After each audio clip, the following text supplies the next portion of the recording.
Okay, the stream is live. Welcome everybody to the match between DaKrist and NightOwl today in the Golden Bug tournament. It's DaKrist, who is Christoph, versus NightOwl is... Who was NightOwl? Philip. Is it Philip? Yeah.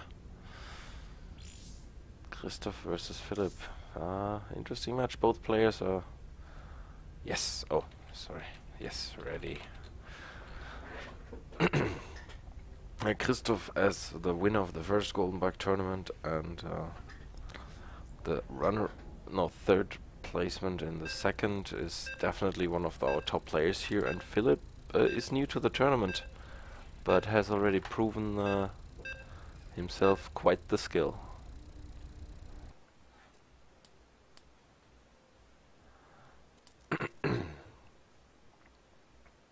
Yeah, with me here, by the way, is Christina, a Duck Fiend, who just had another match today herself against Ola. And she's gonna be co-casting with me, helping me to keep the flow going, basically. I have no idea what I'm doing. Apologies in advance. It's fine. There's Protoss. No, shit, there's no Protoss in here. It's okay, I know what the other things are. Okay, so we're in the game, and in the top left corner we have Christoph spawning as DaKrist, playing as the Green Zerg. And in the bottom right, would you like to do the honor? Certainly in the bottom right we have NightOwl, who's the purple Terran. Exactly. Or so otherwise known as Philip. yeah, that is the match of the day. I'm not sure which group it is in the Golden Bug tournament, but yeah.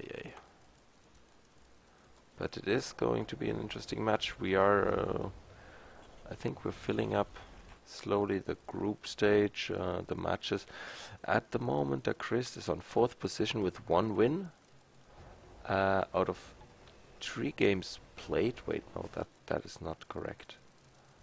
Match wins, game wins. Ah, yeah. He played 1 match and... yeah, 3 points, sorry. It's 3 points per win, so he has had 1 match and he won it. We have some scouts going out. We're about to say hi to each other. Yeah, little greeting on the middle of the map. Hello. Actually, the timing of both scouts is quite identical. They are... they're meeting at quite the middle of the map. So that shows that both players may actually be at an equal level here.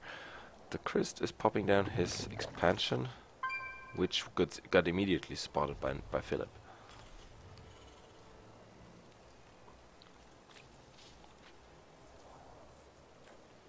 No, Philip continues scouting the base, each other's base actually. And we have a command center first for Philip as well. So I'm guessing we might be seeing more of a macro-oriented game here. Yeah, it certainly is. Well, as a Zerg, Zerg often expand on the first, like, directly instead of going for a spawning pool first, or like this, and then the other player has to react on that. So that is why Philip is probably putting down the command center instead of the barracks first. So he wants to stay on par with his opponent here economically. We have the barracks coming up for Philip now as well. Otherwise, nothing quite unusual yet. Nope. Spawning pool is up. We shall see what happens next. Yeah, actually, 1 pair of Zerglings is being produced, and actually targeting Philip's worker here, who is on quite intricate patrol here. He's going between the main base and the secondary base, up and down, but the Zerglings are going to catch him now, and he is probably going to lose this SCV here. There he goes. No more scouting We've got information for Zergling Philip. speed on the way. Circling speed is being produced indeed. That is why he had this early extractor, which often you don't see out of a Zerg. Got a bunker going down over here to protect the natural. What's happening over here? Ah, Christoph is taking the Xelnaga tower. Yeah. Oh. So, second refinery. He's got an overlord. He's got an overlord chilling out at the bottom of the map, just sort of out of reach of the base. I wonder if he's going to do anything with that. Yeah, he could be using it to scout into the base, but that would most likely be suicide for the Overlord. Or something that we have seen Christoph doing in the past quite frequently, and he likes it, is to wait for NightOwl's network and then coming out somewhere where That's what I was thinking. does not expect it.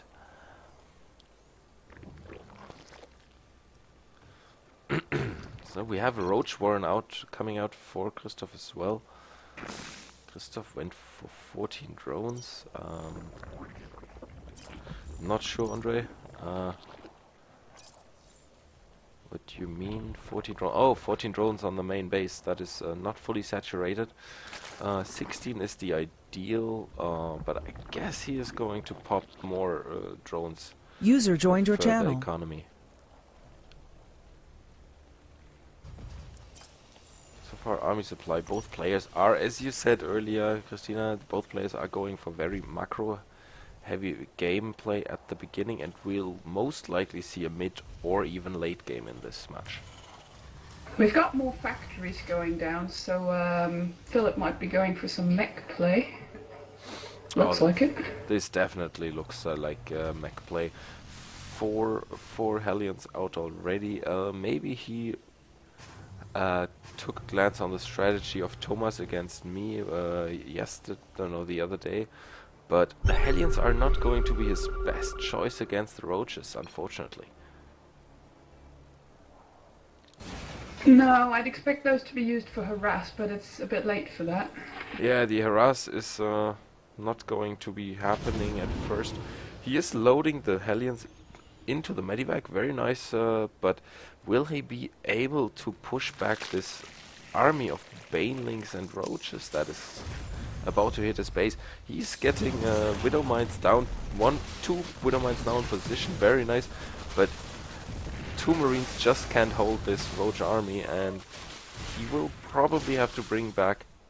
Oh, he's calling the GG right away, and we have the winner of the first match. DaKrist with an early Roach push. User disconnected from your channel. Apparently we were dead wrong with the economy suggestion, and that we would see a mid game here. Well, I think Philip was going for a macro build, that was why he lost. Yeah, certainly he was going to harass a bit his opponent while probably in the back building his army, but he didn't get the chance because Christoph just went in with Roaches. Not even the Baneling bust was required here. I was wondering why he went in with the Roaches and didn't wait for the Banelings, but turns out he didn't need to. Yeah, he didn't really need a bust in this case. And nice play by Christoph. I think he was probably reading his opponent well here, thinking, okay, he's going for macro, and then I will just do an early push instead. Oh, Alex is here as well. Very nice. It's due to Philip to change the map, to choose the map.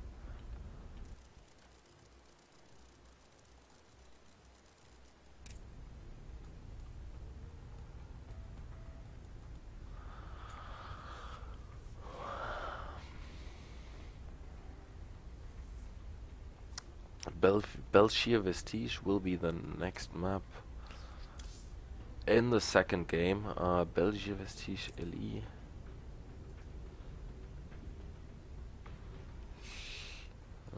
Could create the game here if Christoph is not doing it himself. Clear.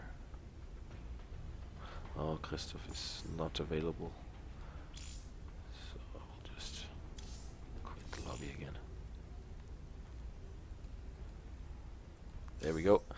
The game is open. The map is België Vestige. And we're going to see now if Philip is going to come back from this.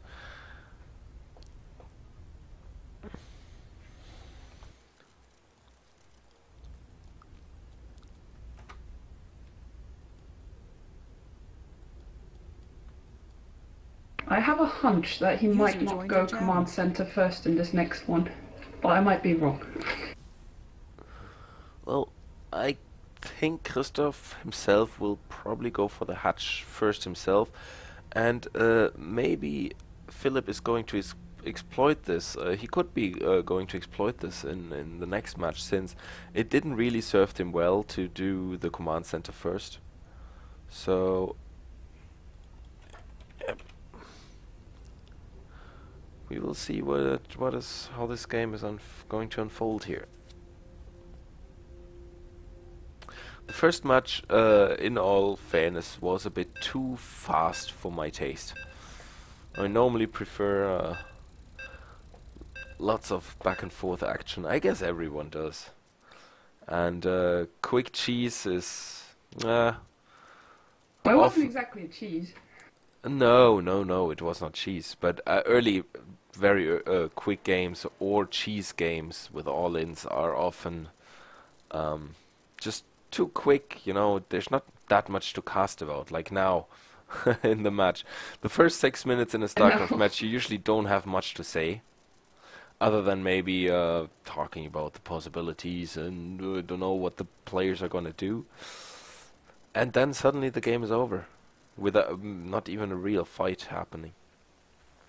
So, we're in the game, and in the bottom right corner of the map we have the green Zerg DaKrist, which is Christoph. And in the upper left corner we have the purple Terran NightOwl, or Philip.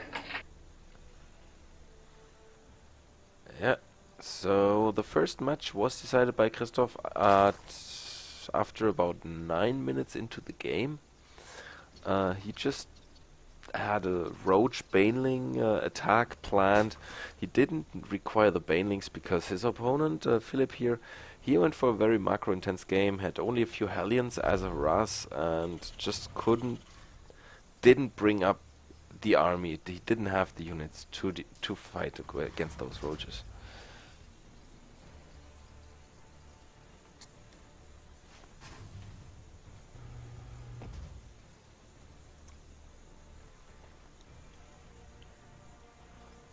So we have again, both players are sending out their workers to scout the opponent base. Philip is actually going on a patrol run here, and the workers are not going to meet this time. Yeah, barracks is coming down, and he is actually building another supply depot just for 1 second, so he's actually locking down his base to this worker, and this is gonna be a very nice move. Yeah, Chris says the supply depot is very low. He can kill it with a drone, that is true, but he's not going to go for it, and I don't think that Philip would let that happen here. We've got the hatchery down for Christoph. Yeah, the hatchery, the hatch first, once again, and the spawning pool in direct succession. And this is nice of Philip. This time he is going to go first with his barracks, since it didn't really work out for him in the last game, so he now goes with the barracks first.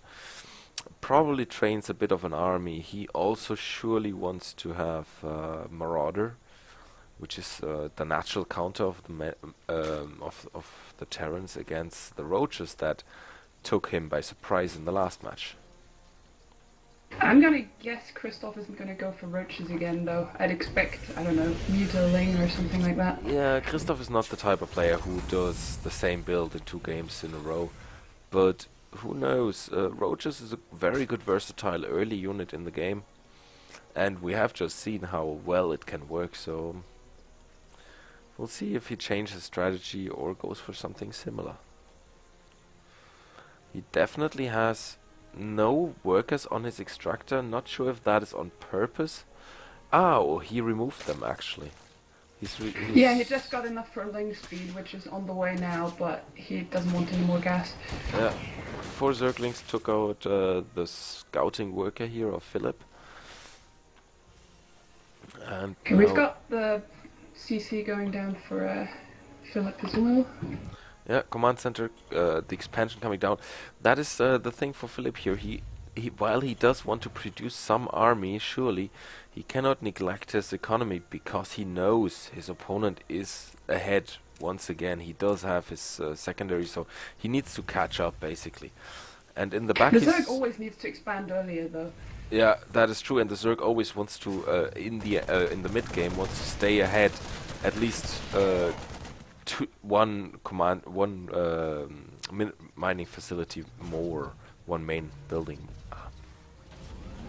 And Philip, as you can see, actually has put down 3 barracks now, rather than the factories of the previous game. Yep, and one has a tech lab, so we're going to see some marauders, I think. And hopefully you just started Stim. Yes, very good. Yeah, Stim's on the way. So, nice play to avoid the fate of the last game from Philip here. But let's see if what Christoph is going to go for. So far, no further tech other than the spawning pool. He is going for double extractor on the expansion though. That means he will probably have a bit more gas-heavy game eventually. I think we may see Mutalisks here. Told you. Indeed.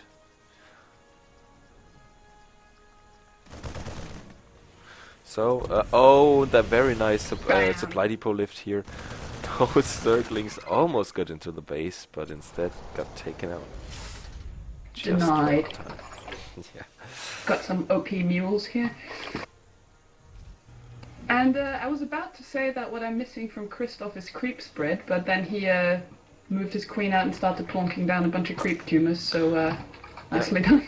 Creep tumors together with double evolution chambers, so there will definitely also be a lot of tech going down for DaKrist. It's actually, I think it's even early to put down 2 Evos at 8 minutes, but at the same time they're a good way of blocking the base, because he probably has seen the Hellions in the previous game and knows Philip could do something similar, maybe coming from the front. So we've also got the third hatchery about halfway done. Roaches also in production for Christoph. We've got layer tech on the way. Layer tech on the way. So I would still say Mutas it is. However, he also built the Roach Warren. Yeah, I just saw that. That confuses me, but we'll see. Well, I guess air units alone are not everything. Even though the typical combination is Muta and Zerglings, it can very well be that he may mix the Mutas together with, or that he maybe goes for a Roach Hydra. This is certainly also a possibility. Now, +1 ground attack and melee. That kind of doesn't. Yeah, that shows definitely that there are 18 additional Zerglings in production right now. So, Baneling Nest also on the way. So he probably does go for the Baneling, Roach, and Mutalisk play. That is a very interesting strategy I have not heard of yet. Well, we've got the Spire on the way, so definitely Mutas, but Muted Bane Roach is a new one. Okay. It's unusual, but I think it could just work. I mean, having a good army composition, especially against Terran, is important, and Mutaling sometimes just isn't enough, especially if your opponent has a lot of Marines. Well, Philip has a couple of anti-air tower things, whatever they're called, up in his main.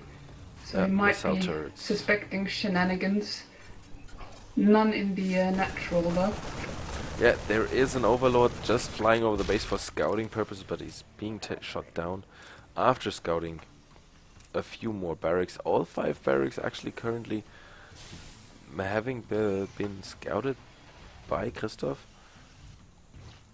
who, yes, as Andre The points out, third command center is also done, now being turned into a thing. Orbital just needs to float it out of there. 13 Banelings now out for Christoph. We'll see if this attack and Baneling bust is gonna commence soon, or if he's taking some additional time for the mutas to pop out. 7 mutas on the way now. Well, plus 2 attack and armor upgrade for the Terran.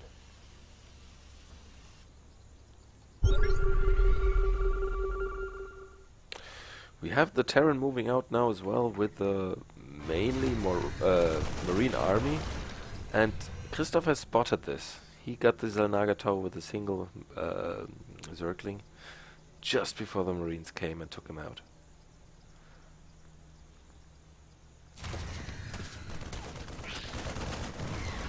Now map control. What is going on with that third orbital command? It's just sitting there. I suppose he built it and then wanted to fly it down, but he's probably right now busy microing his army, and he loaded up his units in the medivacs and is going for a patrol down to the north part of the base, to the more That is a lot of East- Zerglings. eastern part. Yeah, a whole lot of Zerglings together with Banelings and a few Roaches in the mix. That can be dreadful for... Especially they're coming from the high ground. This can be dreadful for Philip here. And there's Zergling coming in, one single tank not being enough to take this all out. The mutas from above, and Philip is forced to retreat here, trying to get as many Zerglings killed on the way, but he is in a bit of a peril now. The Zergling streaming into the base over the supply depots, and he's calling the GG. This was definitely more interesting of a match. Still, Christoph definitely had the upper hand here. He had a massive army of Zerglings and a good bunch of Mutalisks so far on the field, while Philip had his army kind of split in this attempt of a drop. The other parts of his army were in the middle of the map and just got overwhelmed by those Zerglings. Well, if you look at the graph on the score screen, from about 6 minutes onwards, Christoph was significantly ahead in army supply. Yeah, that is definitely true. He just jumped ahead, even though Philip kept up quite well here at the 800 second mark. But it just wasn't enough in the end. But User joined your he channel. called the GG maybe a little bit early, I think. Hi guys. Hey, Christoph, nice game, GG. Thanks. Well done. Congrats. I was really nervous actually. You nervous? For real? Yeah, man. Yeah. Nice. So, what do you think about the game? Some players' notes. Well, the first game went exactly how I expected it, so it was cool. I saw that he did a lot of greedy builds like command center first, Mhm. and I had prepared the Roach all in for that. Worked pretty well. Yeah, the Roach. And, I mean, you did not even need the Banelings for that. Yeah, well, All the well, never he know. Like yeah. Sorry. if he lifts up the command center and hides in his main base, then I need the Banelings. Yeah, of course, but the problem was he had 2 Marines to defend against your Roaches, so there wasn't And really Widowmine. much. Yeah. Okay. Anyway. Well, nice match. congratulations to your win, second win in the series. Now I'm gonna Thanks. take down the stream. Thanks, Christina, for casting with me. You're welcome. Sorry for my Much unqualified stating the obvious. No, actually, it was very enjoyable. Definitely not, as you say, you have no idea of the game. I even think you should probably come up in the intermediate bracket, or we should maybe create a third group. We have an intermediate bracket? No, Well, we no, don't. it's the advanced, sorry. We should create an intermediate, but I'm afraid we probably don't have enough players for this. In the advanced, are you crazy? I'd be going up against people like Christoph. Well, I do have to do that too. I just heard that Piotr against Andre is not happening. That Okay. right? That is actually quite fine with me today. We can play it any other day. Yeah. Alright. So everyone who's gonna watch this, we're gonna be back with more casts, and we'll announce this on Facebook in the group and on the Facebook site. And now I'm gonna take down the stream. Thanks everybody for watching. Thanks for casting, and thanks to the players as well. Thanks all. Yep. Thanks. Goodbye.